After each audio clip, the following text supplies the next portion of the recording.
राधे राधे दोस्तों, विक्रम बेताल की कहानी में आपका फिर से स्वागत है।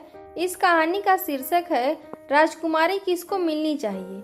चंपापुर नाम का एक नगर था जिसमें चंपकेश्वर नाम का राजा राज करता था। उसके सुलोचना नाम की रानी थी और त्रिभुवन सुंदरी नाम की लड़की थी। राजकुमारी नाम तथा गुण में संपन्न थी। जब वह बड़ी हुई तो उसका रूप और निखर गया। राजा और रानी को उसके विवाह की चिंता हुई। चारों ओर से इसकी खबर फैल गई। बहुत से राजाओं ने अपनी अपनी तस्वीरें बनवाकर भेजी, पर राजकुमारी ने किसी को भी पसंद न किया।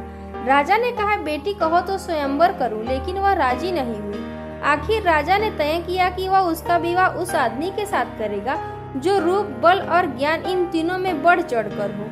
एक दिन राजा के पास 4 देश से 4 वर आए।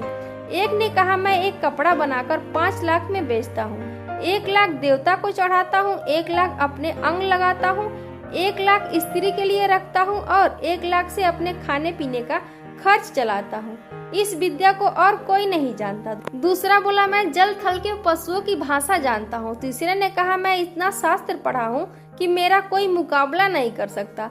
चौथे ने कहा, मैं शब्द भेदी तीर चलाना जानता हूँ। चारों की बातें सुनकर राजा सोच में पड़ गया। वे सुंदरता में भी एक से बढ़कर एक थे। उसने राजकुमारी को बुलाकर उनके गुण और रूप का वर्णन किया, पर वह चुप रही।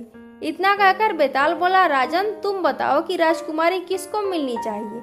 राजा बोला, जो कपड़ा बनाकर बेचता है वह शूद्र है, जो पशुओं की भाषा जानता है वह ज्ञानी है, जो शास्त्र पढ़ता है वह ब्राह्मण है और जो शब्द भेदी तीर चलाना जानता है वह राजकुमारी का सजातीय है और उसके योग्य है। राजकुमारी उसी को मिलनी चाहिए। राजा के इतना कहते ही बेताल गायब हो गया। राजा बेचारा वापस लौटा और उसे लेकर चला तो उसने 10वीं कहानी सुनाई। 10वीं कहानी के लिए हमारे चैनल को सब्सक्राइब करें और वीडियो को लाइक करें। मिलते हैं फिर से 10वीं कहानी लेकर अन्य वीडियो में। तब तक के लिए जय सीताराम।